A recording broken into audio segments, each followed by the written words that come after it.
All right, we're going to read the next couple chapters in the miraculous journey of Edward Tulane. When we last left off, Edward was found by a fisherman, brought home, which was good because he wasn't on the bottom of the ocean anymore. Unfortunately, they referred to Edward as Susanna. So we'll see what happens. Here's kind of a preview, and we'll see what Edward feels about his new situation. He may not like wearing dresses. And so, Edward Tulane became Susanna. Nellie sewed several outfits for him: a pink dress with ruffles for special occasions, a simple shift fashioned out of a flowered-covered cloth for everyday use, and a long white gown made of cotton for Edward to sleep in. In addition, she remade his ears, stripping them of the few pieces of fur that remained and designing him a new pair. "Oh," she told him when she was done, "you look lovely." He was horrified at first. He was, after all, a boy rabbit. He did not want to be dressed as a girl. And the outfits, even the special occasion dress, were so simple, so plain, they lacked the elegance and artistry of his real clothes. But then Edward remembered lying on the ocean floor, the muck in his face, the stars so far away, and he said to himself, "What difference does it really make? Wearing a dress won't hurt me." Besides, life in the little green house with the fisherman and his wife was sweet. Nellie loved to bake, and so she spent her days in the kitchen. She put Edward on the counter and leaned him up against the flour canister and arranged his dress around his knees. She bent his ears so that he could hear well. And then she set to work, kneading dough for bread and rolling out dough for cookies and pies. The kitchen soon filled with the smell of baking bread and the sweet smells of cinnamon and sugar and cloves. The windows steamed up, and while Nellie worked, she talked. She told Edward about her children, her daughter Lolly, who was a secretary, and her boys Ralph, who was in the army, and Raymond, who had died of pneumonia when he was only 5 years old. "He drowned inside himself," said Nellie.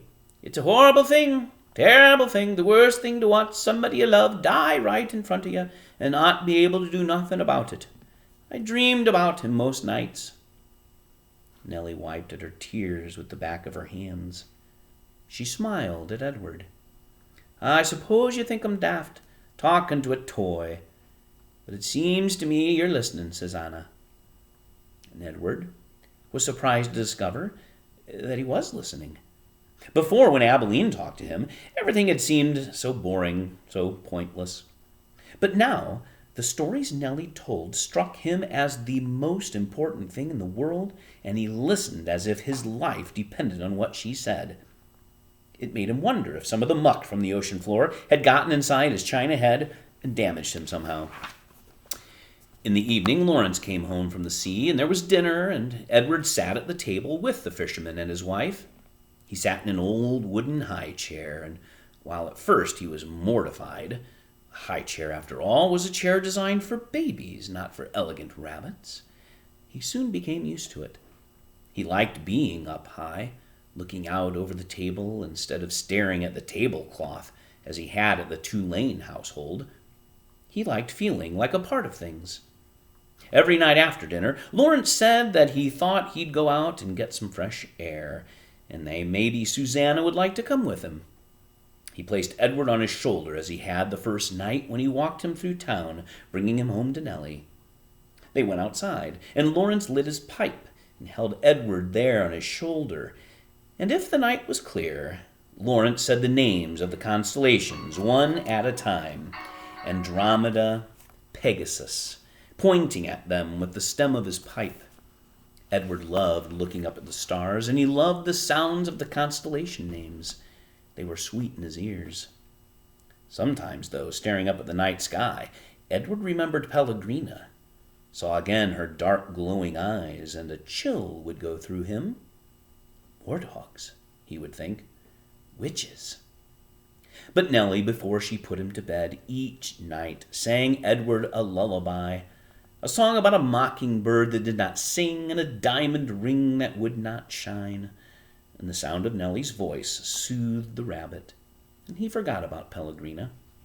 Life for a very long time was sweet. And then Lawrence and Nellie's daughter came for a visit. There's always kind of an "and then," isn't there, for Edward? We'll see what happens. Lolly was a lumpy woman who spoke too loudly and he wore too much lipstick. She entered the house and immediately spotted Edward sitting on the living room couch. "What's this?" she said. She put down her suitcase and picked Edward up by one foot. She held him upside down. "That's Susanna," said Nellie. "Susanna!" shouted Lolly. She gave Edward a shake. His dress was up over his head, and he could see nothing. Already he had formed a deep, abiding hatred for Lolly. "Oh, your father found her," said Nellie. "She came up in a net, and he didn't have no clothes on her, so I made her some dresses." "Have you gone skivvy?" shouted Lolly. "Rabbits don't need clothes." "Well," said Nellie. Her voice shook. "This one seemed to." Lolly tossed Edward back on the couch. He landed face down with his arms over his head and his dress still over his face. And he stayed that way through dinner. Sorry. "Why have you got out that old high chair?" shouted Lolly. "Oh, don't pay no mind," said Nellie. "Your father was just gluing on a piece. Wasn't you, Lawrence?" "That's right," said Lawrence, without looking up from his plate. Of course, after dinner, Edward did not go outside and stand beneath the stars to have a smoke with Lawrence. And Nellie, for the first time since Edward had been with her, did not sing him a lullaby. In fact, Edward was ignored and forgotten about until the next morning, when Lolly picked him up again and pulled his dress down away from his face and stared him in the eye. "Got the folks fooled. Bewitched, don't you?" said Lolly. "I heard the talk in town. They've been treating you like a rabbit child." Edward stared back at Lolly. Her lipstick was a bright and bloody red. He felt a cold breeze blow through the room. Was a door open somewhere? "Well, you don't fool me," she said. She gave him a shake. "We'll be taking a trip together, you and me." Holding Edward by the ears, Lolly marched into the kitchen and shoved him face down in the garbage can. "Ma!" Lolly shouted. "Taking the truck. Gonna head out and do some errands." "Oh," came Nellie's tremulous voice. "That's wonderful, dear.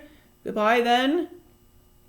"Goodbye," thought Edward, as Lolly hauled the garbage can out to the truck. "Goodbye," Nellie called again, louder this time. Edward felt a sharp pain somewhere deep inside his china chest. For the first time, his heart called out to him. It said two words. "Nellie.